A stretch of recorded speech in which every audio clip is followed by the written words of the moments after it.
people. Best damn nation. It is Wednesday, and you know what time it is. It is the Best Damn Wrestling Podcast. My name is Brian Renegade, and with me, I have the best damn crew. First of all, if you see this man in a dark alley, run. He will beat you up in front of your girlfriend. He is the green-eyed bandit. He likes to fight people. He's your mama's favorite wrestler, and he can whoop yo daddy ass. The maniacal Doc Roosevelt. What's happening? In my defense, right? In my defense, I don't like violence, but I like to fight. Okay. Why you lying? Why you keep lying on the Lord's Day? I don't know what that is about. Listen. I'm just trying to make sure the people know that I'm approachable. You can come and say hi and whatnot. Just don't stay too long. You hear? Don't do it to yourself. Not a long time. No, don't do it to yourself. People from New York like to stab people. I don't know what it is. If you're from New York, they just like to stab people. They just have a tendency. I don't care if it's a sharp object around. New York people will stab you. I'm just saying. So don't stay around too long. Unless you know. There's no trace. It's no traces. That's why. No fingerprints. No. Silly, man. Next, we have Senor Fuego himself, the pastry chef pimp, the one and only Chef Showtime. What's happening? What's good? How you guys doing? Oh, man, blessed and highly favored, as the old folks would say. You know what I'm saying? Thank you, my brother. Good to have you on the show. How's my nephew? Oh man, he good, man. He is getting bigger and bigger. It's almost like a gremlin. The more you feed him, the bigger he gets. I don't know what it is. They don't make babies like they used to no more. He lifting up his head and doing all kind of stuff he wasn't supposed to do. So it's fine. It's fine. You know what I'm saying? 14 years apart after my first child. You know what I'm saying? It's like I feel like I got it right the second time around. You know what I'm saying? I feel like everything kind of fell in place. I have the knowledge and the understanding, and it's good. So just be careful, fellas, because it's not too late. It's not too late for y'all. Hold on. What you trying to do? You trying to put a baby on us? I'm just saying. You trying to put a baby on us? I'm just saying things happen. Chef already got about 10 of them. Chef can have all that. Chef trying to repopulate the earth, boy. Y'all gotta be careful out here in these streets. Hey, look. If you better get paid for it. They paying people for that. Yeah, you got to go overseas for that. Ain't nobody paying nobody in America to have that money, man. Get your money, brother. We behind you, 100%. Well, listen. All this hogwash talk we doing. We have a special guest in the building. Some might even consider her to be royalty. Roosevelt, I want you to do the due diligence, please. Yes. So we don't have a special guest. We have a beautiful guest. We have a blessing to everyone that is watching this video right here today. This is one of my greatest friends. I love her to the moon and back, and ain't nothing she can do about it because I like to fight. She know I like to fight. I'm the guy that she don't call at any time when there's a problem because she know I'm in the car. I don't care who car it is. I took somebody's car and I'm on the way. But this is one of my greatest friends. This is my sister. I want everyone to please welcome our guest, author, minister, motivational speaker, Cherise Stevenson. Welcome to the Best Damn Wrestling Podcast. Hi, everybody. First of all, I want to apologize to you and my mama for cursing so much. I'm just putting that out there. You wasn't here with me last night watching that debate, so it's okay. Oh man! Speaking of that, what did you think about the debate and the performances? Yeah, so you asked me about my books. That's what you said. Yeah. I asked you about books. Yeah, because we can't. What you said? We won't go back. We're not going back. No, you ain't do that. Awesome. Real quick. I got to do this. Really quick because we mentioned it earlier. Cherise, if you don't mind, just stand it up for us really quick so everyone can see your beautiful dress. We want to see everyone to see. Oh, it's blue representing the Democrats. Yeah, okay. It's We a see you. strapless See. blue. That way the bomber. viewers know she got clothes on. She got on clothes, y'all. Okay? She got on clothes. Listen, I'm in my dazzling. house and my house is hot. So New York still want to be 80 degrees. Sorry, y'all. Oh man. Well, Um, listen. so Go ahead. before we get started with you, we want to actually take a moment because today is 9/11, and so we want to take a moment to at least remember that day, 2001. Someone decided to come over here and try to wreck shit up, and they found out the hard way. So we're going to take a quick second for those that we lost at 9/11.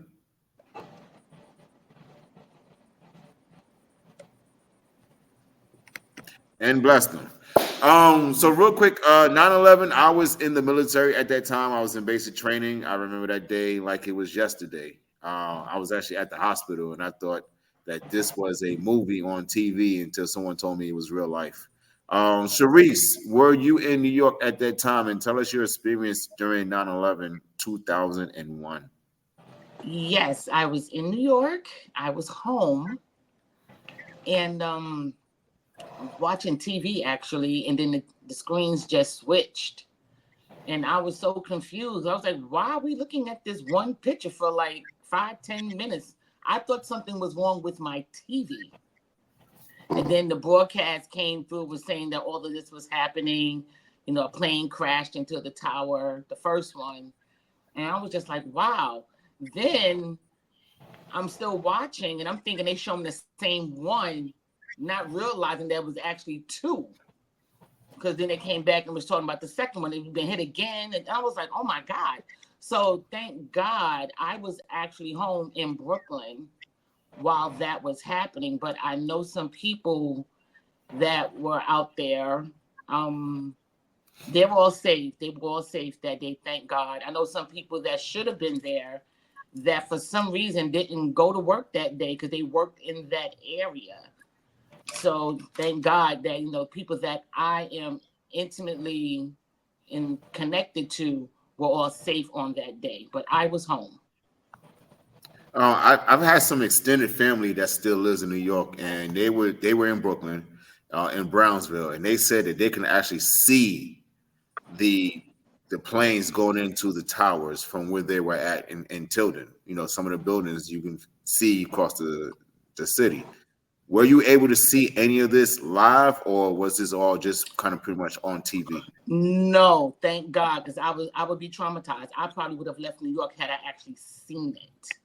So no, I did not see it. I only saw it on television.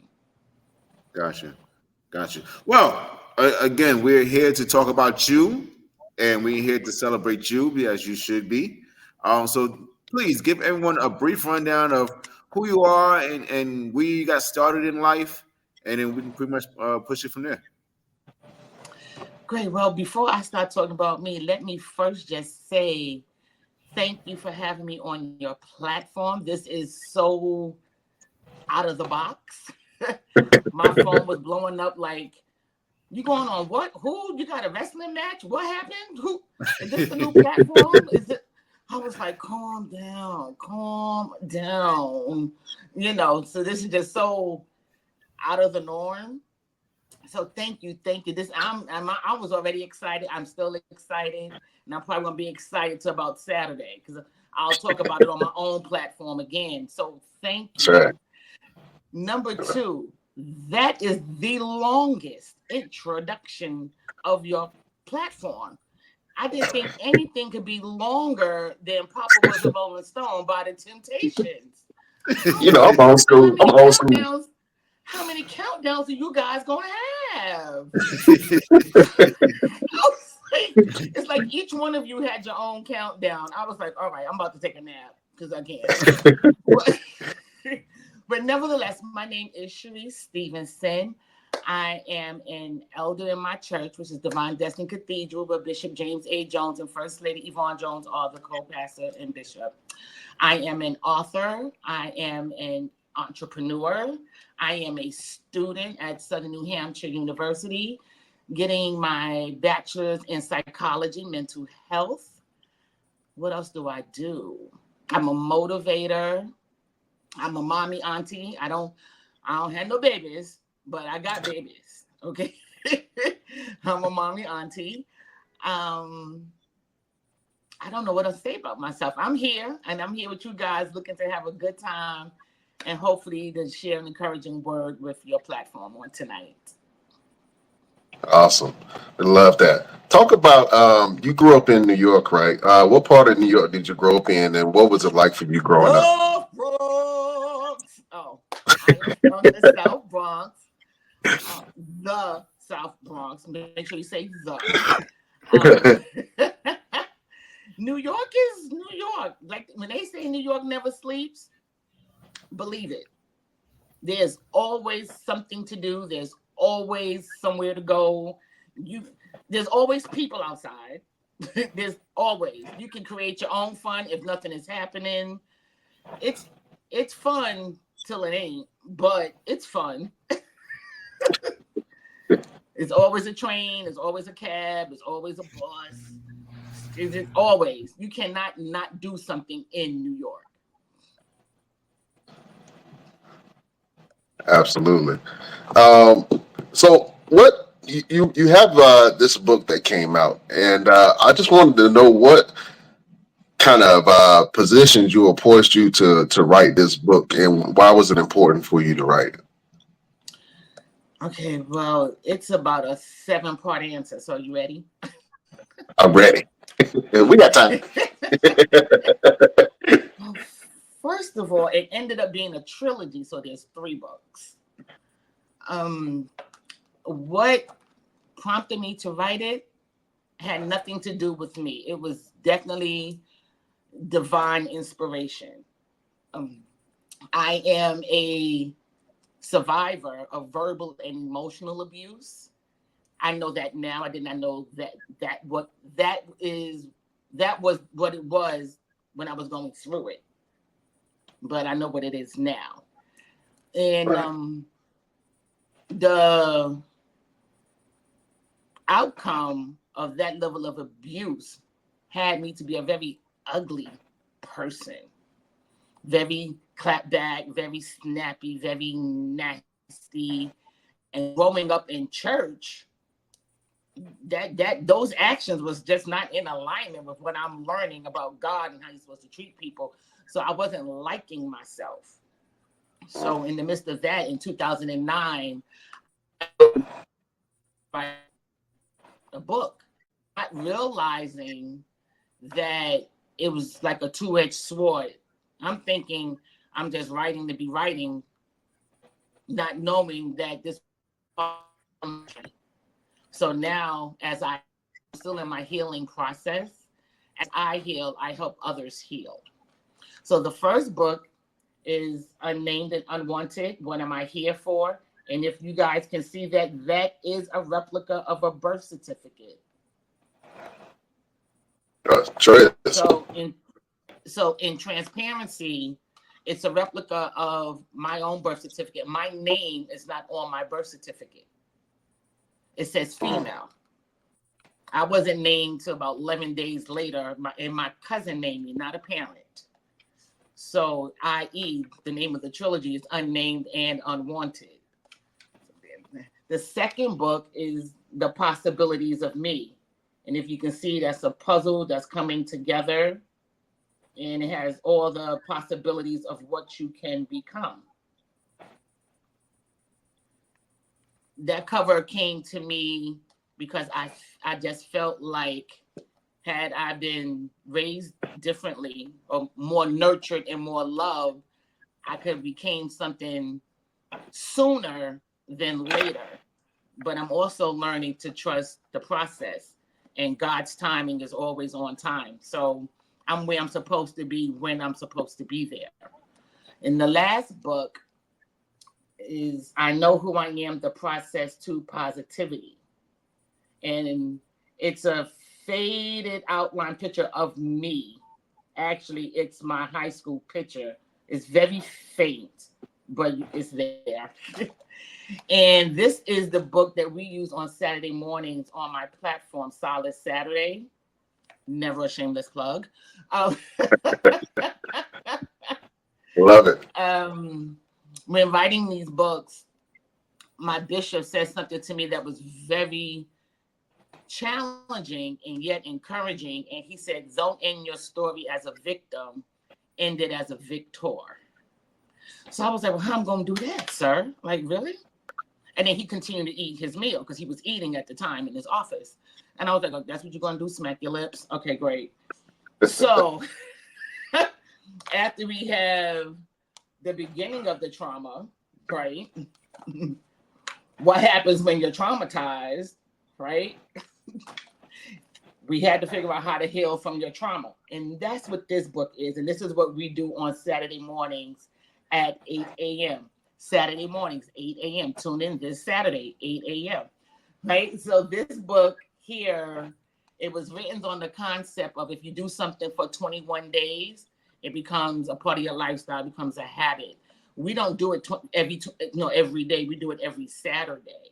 And the book is composed of 3 aspects, which are aspirations, which are positive quotes, inspirations, which are positive scriptures, and affirmations, which we speak over ourselves. So we are emptying out our trauma and our discouragement and our disbelief and all the negativity that holds us back mentally and emotionally, stuff that people said, oh, you fat, you ugly, you stupid, nobody wants you, because I had all of that, and we pour in what God says about us.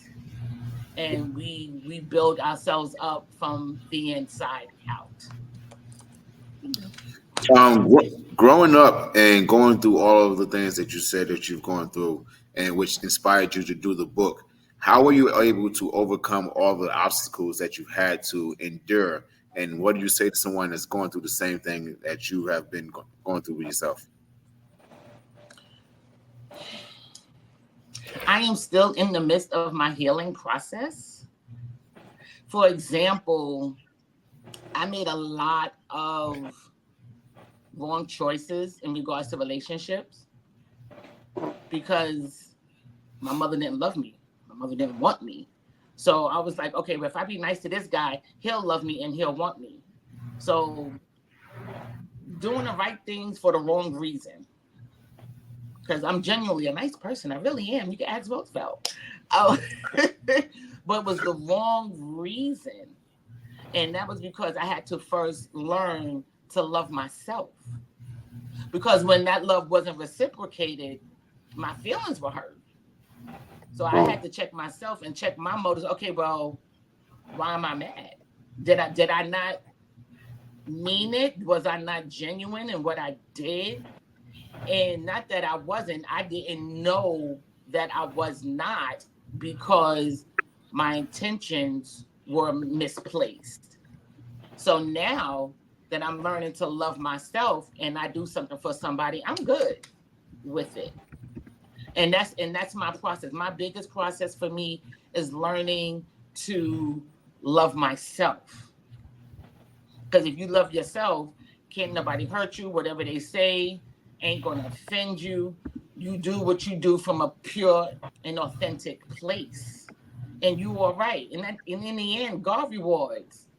And I had to really learn that and embrace that and accept that all that's good and perfect comes from God. The blessings of the Lord make us rich and addeth no sorrow. That's scripture. Sorry, guys, that's who I am. But I learned that and I applied that, and now I stand on that. It's one thing to hear it in church. It's another thing to stand on it and to walk in it.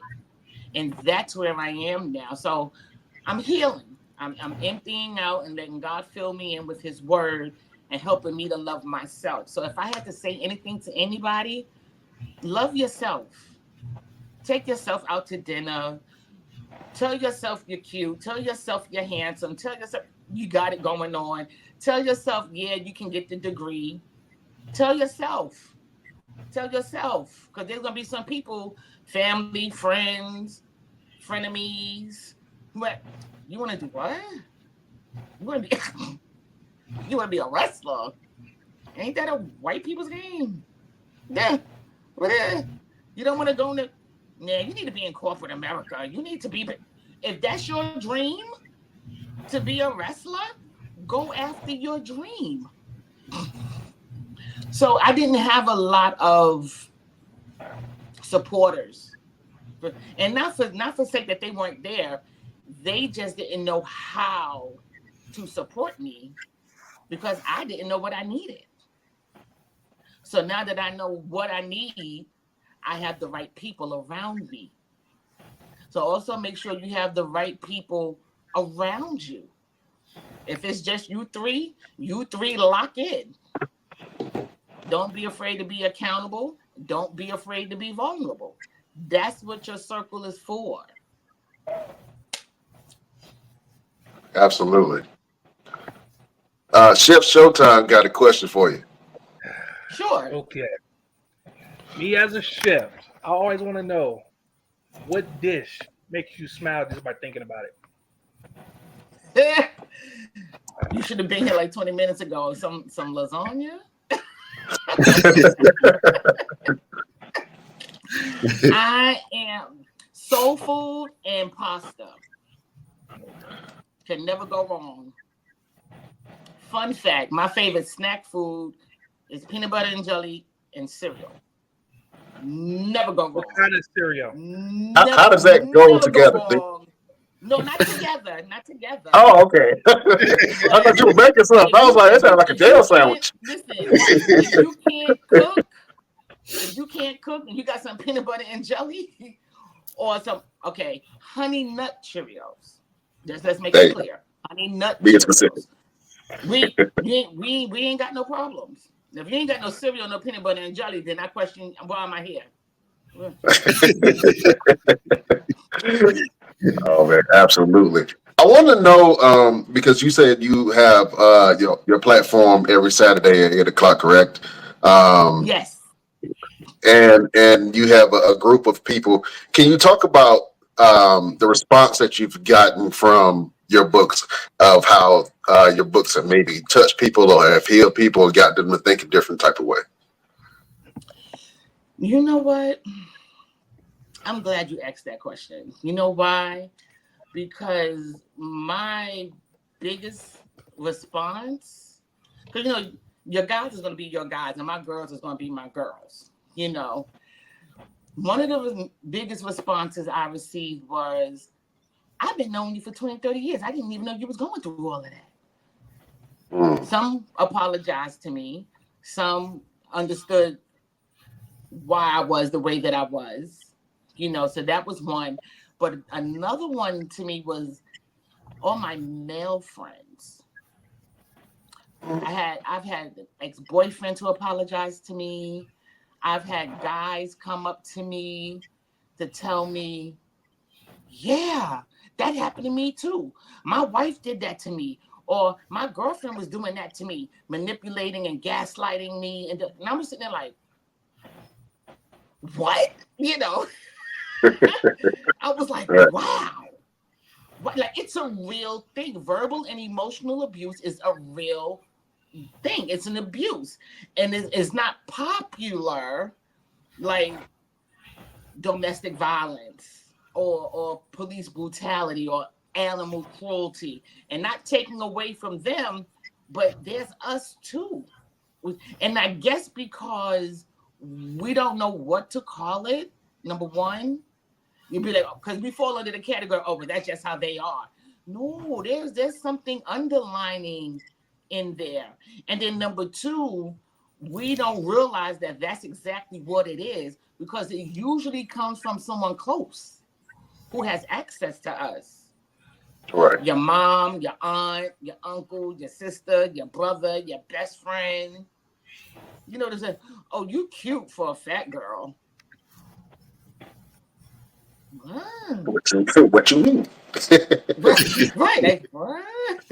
What? Or, I don't know why you crying. You hurt my feelings. Right. Well, that's your interpretation of it. No, my feelings are valid. Because if I was to do to you what you did to me, you wouldn't be able to handle it. Mm-hmm. And that's where we lose it at. So the fact that people have been around me for a long time and did not know the root of my nastiness, because I was nasty. Nasty. When you're nasty to the point where you don't like yourself, you're pretty nasty. and that was me. So that and the fact that I've had a lot of men come up to me and was able to identify with what I've written was huge. Mm.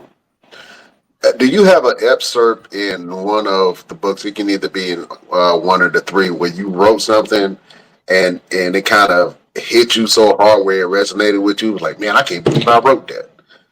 Yes, I do it all the time. I do it all the time. In either book. We do this. Listen. Can you share one with us? Every Saturday. We do this book every Saturday. I'm gonna pick this book, right? Okay. And like I tell people, listen, I'm the author. I wrote the book. I published the book. I'm an independent, author. But I don't read the book ahead of time to prepare for Saturday. I'm getting it just like they get it. And I read some stuff and I be like, oh, I was like, what? What did that mean? I'm going to read one of our aspirations. All right? All right. So the process of writing this book, I literally went through, and it's funny because I still have them. And I was just looking at them the other day. I had over 300 quotes. I had over 300 quotes that I literally had to sit down and wait on God to show me what to put in this book. Because remember, we're only doing this for 21 days, allegedly. So I only needed 21. I only needed 21 quotes. I had over 300. So it was just a process. And then it was just a process. And then it was elimination. Then it was elimination. Then it was elimination to get to the exact 21. And sometimes I read these things and I'd be like, all right, let me go get my cake because I got just what I needed. Oh, we got 40 minutes on this platform. All right, let me talk to y'all. Because sometimes it's just for me, Let me read one of the quotes. Oh, this is a good one. Whatever you want to hear today, say it to yourself. Because it starts with you. Because it starts with you. It starts with you. It starts with you. I can read something else. I didn't know we was doing quotes. I didn't have nothing prepared, but I can probably put my finger on it. Let me see if I can find something out of this book. This book is The Possibilities of Me. This book, it just goes through the bad choices that I made because I was so damaged. I was so damaged that I was just making, I told you, dating the wrong people and all that stuff. Let me see if I can put my hands on something. Oh, you're listening. Sounds good. We listen. We hear. Okay. Stop letting people control you with your power. In a nutshell, this is exactly what emotional abuse is through the tool of manipulation. Here's the revelation. When you finally figure out what is being done and what they, violators, really mean, they will tell you that you are wrong, you are too emotional, and or you are overanalyzing things just so they can continue to have their way with you. Explain that, how that relates to you. How does that relate to me? Okay. I am a very trustworthy person. I don't mind sharing. I don't mind telling you, look, this is who I am. Because you need to know, I feel, you need to know what you're getting into. Right. Look, I got some mommy issues. Me and my daddy is cool. I don't have daddy issues. I got mommy issues. This is what's going on with me. Please do not talk to me in a certain kind of way. Please do not call me out my name. These are triggers for me. Please don't. I don't like me when I'm that person. So please don't allow that person to come to the forefront. Don't do it. And they do it because they don't believe. Right. They don't believe. Now, fellas, please don't judge me, right? But there was a guy, and I was with him, and they didn't believe, and we had a little fisticuffs, and I punched him in his mouth and chipped his tooth. He did. See, I said, don't judge. That was shock. That was shock. That wasn't judgment. That was shock. This tooth, and he wanted to swing back. He actually did, but he didn't aim for me. He aimed for my wall. I have a dent in my wall to this day because he punched the wall. Yeah, like why do you do that? Why do you do that? And so then you use my weakness for your strength to get what you want out of me, which is troublesome because I'm a giver. So what else do you want? And it comes down to what they wanted was control and authority, and they wanted to put me down as if I wasn't down enough at the time to make them look good, big themselves up. No real man will ever do that to a young lady, ever. How could you take advantage of someone's weakness and someone's trauma like that? That level of manipulation. Won't happen again, though. Let's talk about identifying triggers. I know sometimes it can take us a while to connect things that happened to us in our past to how we're reacting to things. I know, speaking personally, I had to realize where certain things were coming from and for me to identify it and then self-correct, right? How do you get people to help identify their triggers and move past them? I'm still learning how to do that because I'm still learning to identify my own. And it's so crazy. I was talking to my leaders last night about rejection. That not being wanted is triggering for me. We can be honest on this platform, right?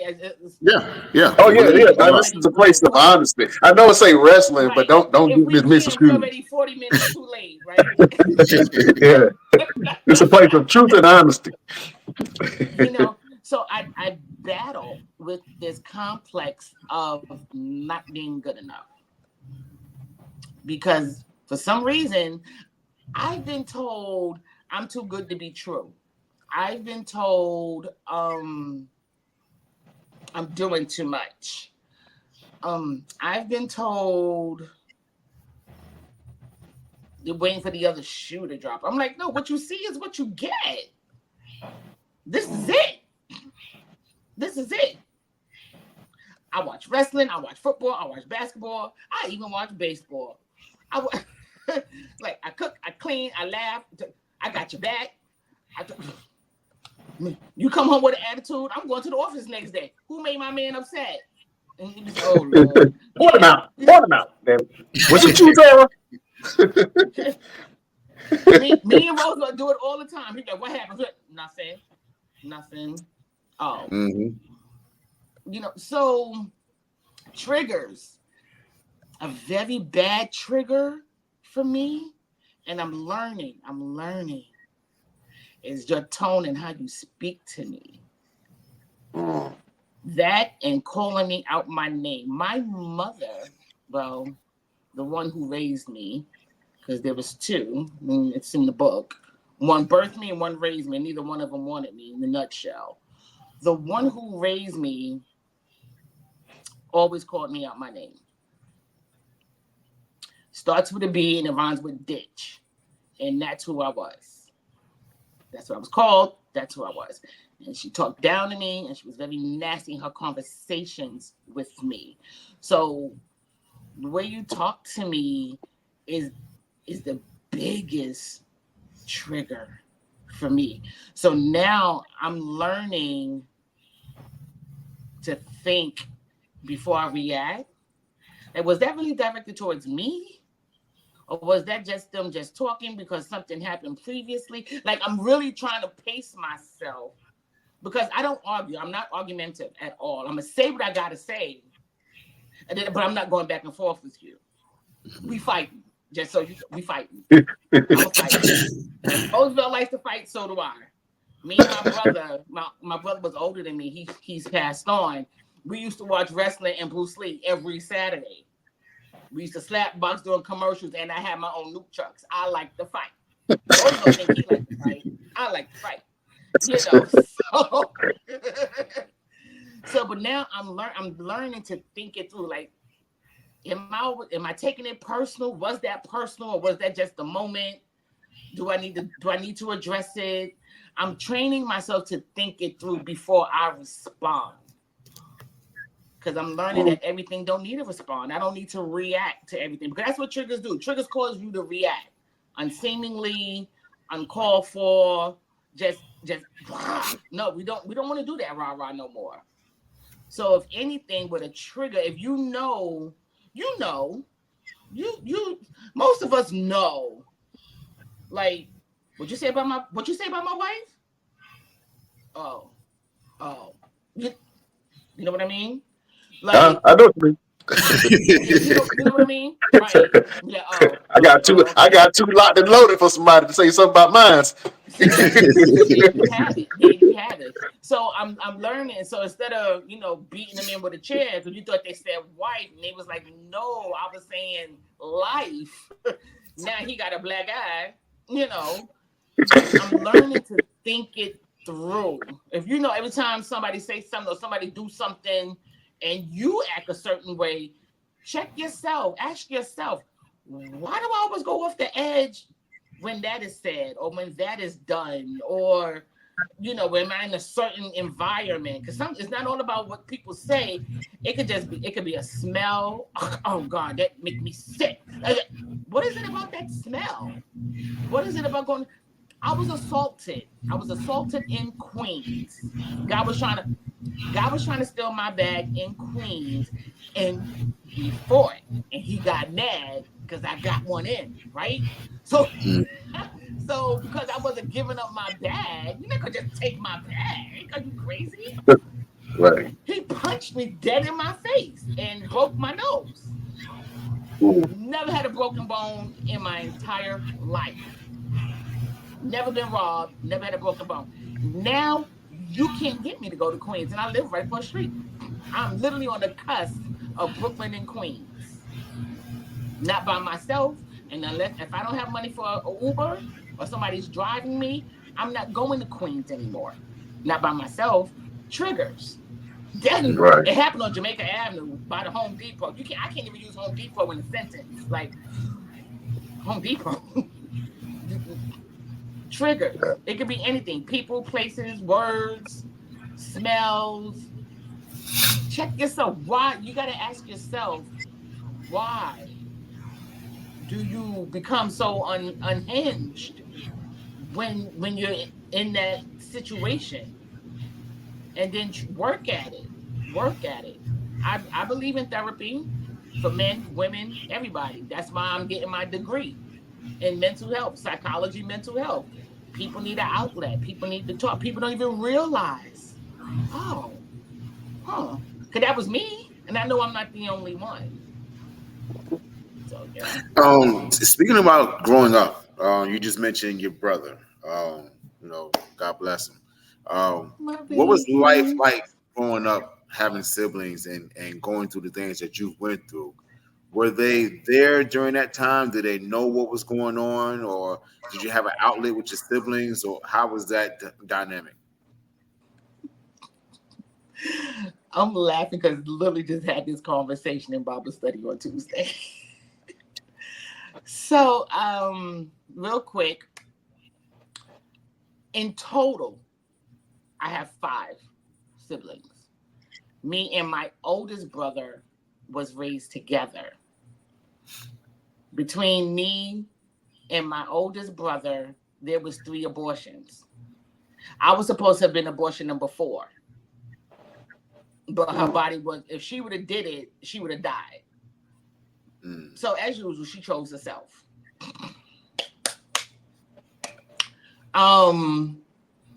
We was raised together, but my brother was treated like Prince Akeem. He was. In the meantime, back at the ranch, I have 3 other siblings, but they was with the biological. So when I come to meet these wonderful people, I did not know these were my siblings. And I did not know she was my mother. And get this, y'all. Y'all need to get the book. She lived in my house with her kids for 6 years, and nobody ever said nothing to me. All the adults knew. Get this. All the adults knew. Everybody got their own baby daddy. Everybody got their own daddy. I don't know who my biological father is either. The last 3 have the same dad, so that's easy peasy. My oldest brother knew who his parents are, and I still keep in touch with his side of the family, to this day. I'm the only one that don't know who their biological father is. So everybody, when I say everybody, both sides of the family knew, and nobody told me. Nobody told me. Did you ever figure out later on in life why? Huh? Did you ever figure out later on in life why it was that way? No. But I was the only one that didn't know? No. And now everybody's pretty much deceased. So, nah. I don't know. So I have a God-given family, and I have people who I can call mom and dad, and they love me, and they chastise me, and I still get pop-outs because the mouth is slick, and life goes on. I was getting ready to ask you, because I know about your church family, your Nini. You talk about it all the time. Yes, my Nini.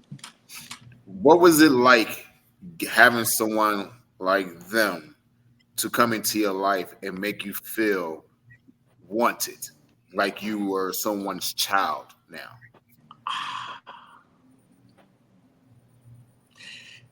It makes me cry because I finally am experiencing love in all its pureness, if that makes sense. Like, I have someone I can talk to. Like, no offense, fellas, but I'm a female. Like, Nanny, I think I need new bras. Anything. I couldn't talk to my mother about anything. Anything. There was no conversation. There was no bond. There was no connection. There's no. So to be able to go to someone and just talk about anything, and I mean anything, and to have them to support me in everything I do, like they're on my platforms on Saturday morning. They make sure I'm okay. If I'm doing something, they're there. They done bought the books. They're there. It's. I get to exhale. I'm not upset. I'm not tight. I'm not, because I have it. I didn't have it when I felt I needed it, but I need it now because I feel like it's needed more now because now I am emptying out, and I need somebody to help put me back together the right way this time. And it's never too late. So to have somebody, Nanny, I don't know what kind of medicine this is, but what is this? And I can screenshot it, and she'd be like, girl, and I'm like, Mom, and I'm like, I can't take this and go outside. Pick your battle. Like, what is this? No. Right. Ma, they ain't have my nail polish at the salon. Like, what color do I get? Like, I have somebody now that I can do that with. And it's beautiful. And because I remember growing up with my friends. It was like, oh, me and my mom went to the mall. You and your mom did what? My mom don't do nothing with me. Me and my mom went to the movies. You go to the movies with your mother? Your mother? I didn't have that. Right. Now I do. And it's beautiful. So I don't get to lose out on love. Not from parents. So I don't get that. If pops don't hear from me in 2 to 3 days, oh, what's going on with Cherise? Here, I'm right here. Hey, I'm good. I'm in school. I'm at work. Put the gun down. I'm good. You know, I get that now. Not that my dad was a bad dad, but I have someone to cover me in his absence. You know what I mean? So it's beautiful. Thank you for asking it because I get to big up my parents. Hey,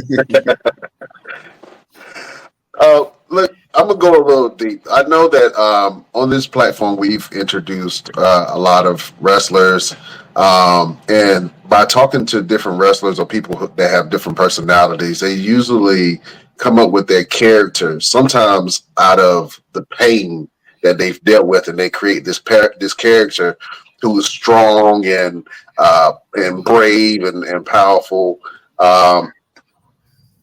Almost like putting on a mask, you know what I'm saying, of invincibility to be able to protect who they really are. Do you see, have you ever done that before? Like put on a character to kind of protect the inner soft person that you truly are?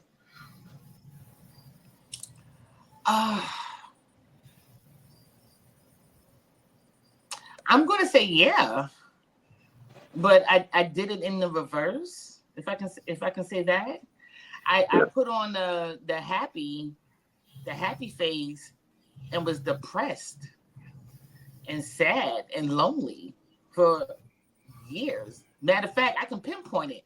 The whole decade of the 90s, absolute depression. And I was in church every Sunday, singing, worshiping, praying other people through, and then going home contemplating suicide for a whole decade. Because I was angry with God because I didn't understand why he was allowing me to live. And I'm so unhappy and I'm miserable and nothing is working and nothing is coming together and I don't understand. And then I'm going back and forth about this mama drama because now it's hitting me. You know what I mean? And I'm just, yeah. So, but you see me? Hey, Brian, what we doing today? What? Let me play with the baby. And then you would leave and I would be absolutely devastated in my house by myself because I'm alone. When you leave, I'm alone. When I leave church, I'm alone. When I leave work, I'm alone. And I'm alone with my thoughts. And those thoughts wasn't happy thoughts. Because I'm still trying to figure out why nobody want me. Men lie, men use me. I'm not saying men do that. I'm just saying the men that I was encountered. Because all men ain't bad. Hear me, all men ain't bad. But the ones I allowed to get close to me, they lied, they manipulated, and they cheated, and it was other women. And I see you with the other girl in the Chinese restaurant. How you gonna tell me it ain't what I see? Are you crazy? Are you crazy? And then me, my stupid stuff, because I'm so broken and damaged. I was like, nah, it wasn't you. Are you crazy? So I did it in the reverse. But if you see me outside, you see me at church, you would never know. You would never know. And when I wrote my first book, that's what people came up to me and said, oh my God, I had no idea. Why didn't you tell me? For you to judge me? Remember, I'm the person you talk to about other people. Do you really think I'm going to share my business with you? It's a time and place for everything. Funny, didn't tell nobody, but I put it in the book for the world. God does all things well. What is your next big venture? Are you looking to write another book? Or I know you're in school. Congratulations, and you're almost done. You're almost done. So big ups to you. It's never too late to go back to school and go and get a degree. So that's amazing and a blessing all itself. But what is your next big venture after you finish school?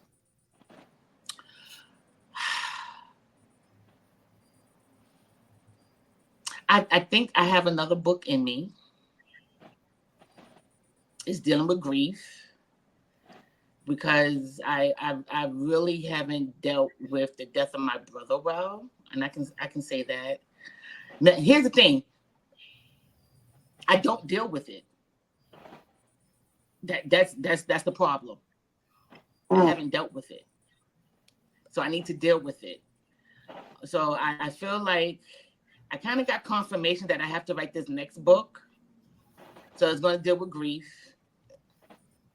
I'll be added to the catalog of everybody else who wrote a book about grief, but this is my story. So it is what it is. That's for sure. It was suggested to me to do some ebooks of motivation, so I may look into that. I'm really just building my platform and my credentials because I really want to travel and really become the full motivational speaker that I feel that I am, and just bring awareness to verbal and emotional abuse. And it's okay to not be okay. It's not okay to stay that way. And we need to do that. We need to do that. People need to know, because people are ashamed and fearful to really express how they feel. I also want my own wellness facility because I feel like people, especially my Black men, need an outlet. Be like, look, I was with my girl last night and it just wasn't working. But what was on your mind, honey? What is the problem? Like they afraid to talk. Because it like it was done to me, it gets done to them. Oh, I make more money than you. You think you can't tell me what to do? Whoa. He don't need all that negative energy. He don't. How about you help him? How about that? So I know I definitely want a wellness facility. So I have some things. I have some things on the burner. I'm building. But first things first is to walk across that stage in that happy gal and that degree. Yes. We're very proud of you. Yeah. Very, very proud of you. Go ahead, Brian. Thank you. I want to say that you are a breath of fresh air, and I've always had this talent of identifying certain things. I don't want to get too religious, but I can feel God's presence on you, and I know that your story and the things that you are doing, you're going to not only find healing within yourself, but you're going to help a lot of people along the way. And so I want to just encourage you to keep on doing what you're doing. I think that's a beautiful thing in what you're doing. I know, for speaking personally, I lost my sister back when I was in college, and my other sister and my mother, we took that pain and grief, and we started a mental health clinic in Rocky Mount, North Carolina, in Raleigh. And so we've been helping people and trying to, we still grieve, you know what I'm saying, but our our pleasure is to be able to help people and to give back to people. And I see that's a journey that you're going on. I'm not sure saying that's the only thing that you're going to do, but I feel like that's a journey that you're going on. So we want to continue to support you and post up your links that you have to your books, and to be able to support you in that light. So thank you so much for sharing and for being here for us. We really appreciate that. And I'm getting all the all the posts and stuff. People are loving it, all on Instagram, all on Facebook and YouTube. So Thank you, they're everybody. enjoying this. Yeah. Real quick. So, excuse me, Yeah. Chef Showtime. You've been kind of quiet. Are you planning a meal for me or something? What you've been Always quiet? planning meals. Always. I have food in my mind Soul all day. food and pasta. Soul food and pasta. Okay, great. I can I'm just see trying a to help your pasta. thought process. That's all. So, Chef, if you was to make the perfect meal for our guests, what would you? She said soul food and pasta. So, going along those lines, what would you make? I got this. It's up. I posted on the page. She like pasta, so I use my voodoo chicken. It's delicious. It's like my voodoo chicken, or I go back to the old school with some catfish, some brown rice, and some vegetables, Vegetables. and some cornbread. Some vegetables. Vegetables. Sorry, you said get some vegetables. Yeah, I love that. Well, you can check out some more recipes with the one and only Chef Showtime. Oh man, listen, we do this thing on the show where we love to give a little bit of motivation. We love to give back, and you've been dropping gems this whole podcast interview, so we appreciate that. But if you had to give someone some advice, or if you had to give a word of motivation, what would your final word be? Oh, let me see. You know what? This is what I would say. Being that so the name of my platform is called Solid Saturdays. And every season we're entering in season 5 this coming Saturday. We're back off vacation, straight out the gate. And each season we have a theme.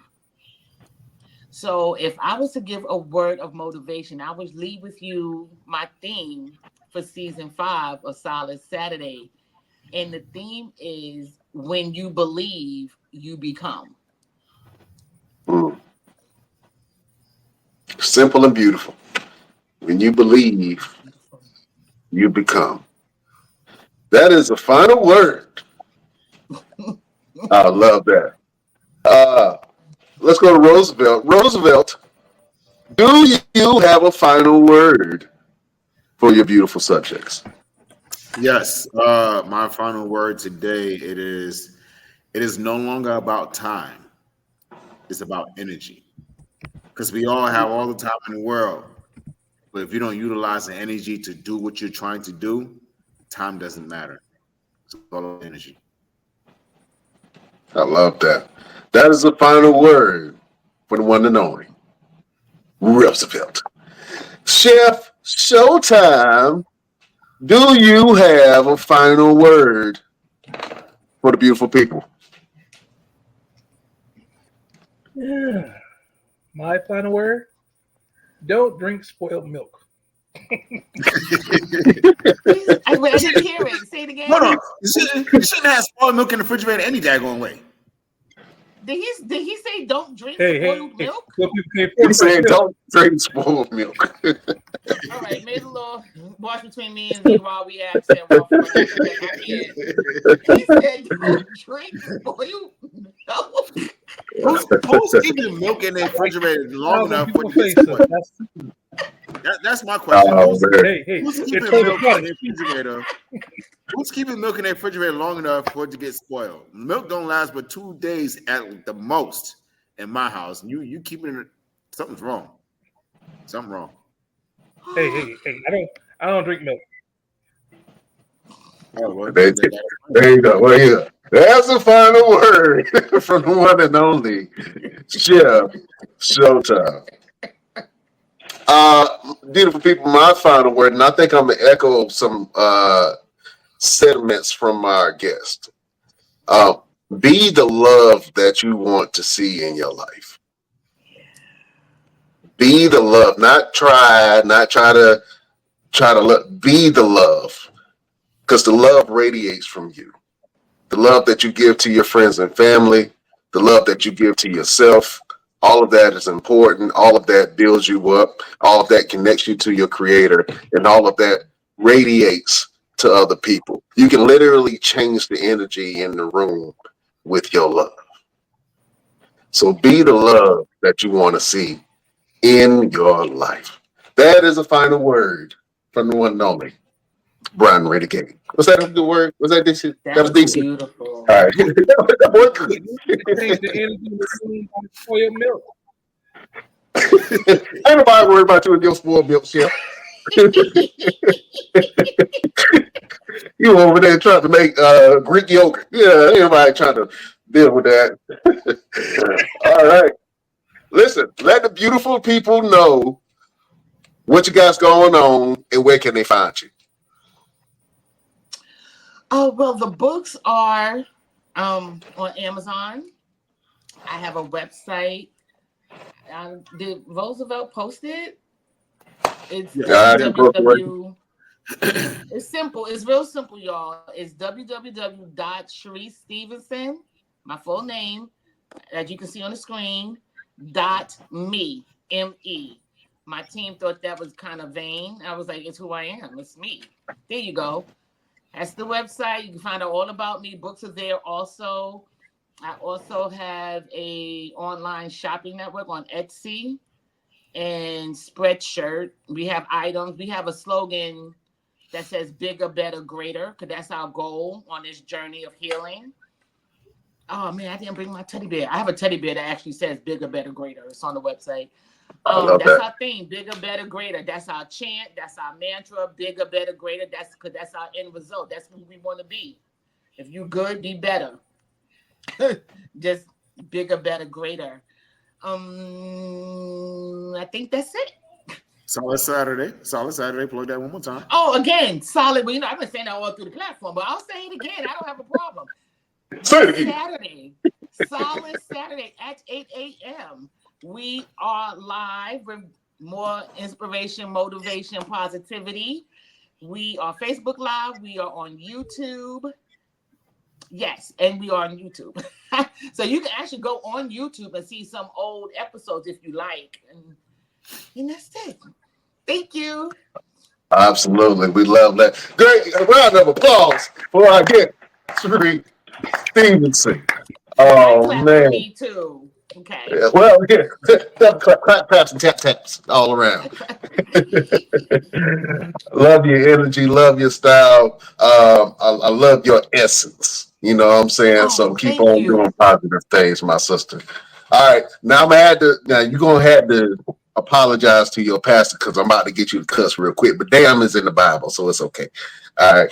Oh, absolutely. I got permission from him to cuss last night while I was watching the debate.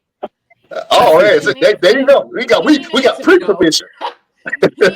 He didn't answer me.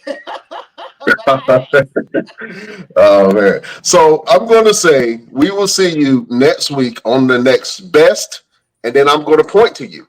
And I want you to give me your best New York damn that you can give me. You got one word. Oh, you ready? You got to say damn. You got to pull all that Brooklyn up. You know what I'm saying? I'm ready. All right.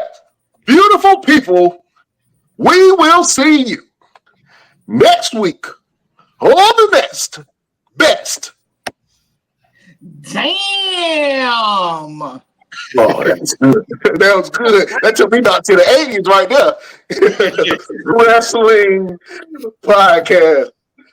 Thank you so much for being on this platform. We would love to have you again to come up here and share some positivity. When you have your next book, come on. You know what I'm saying? We got you.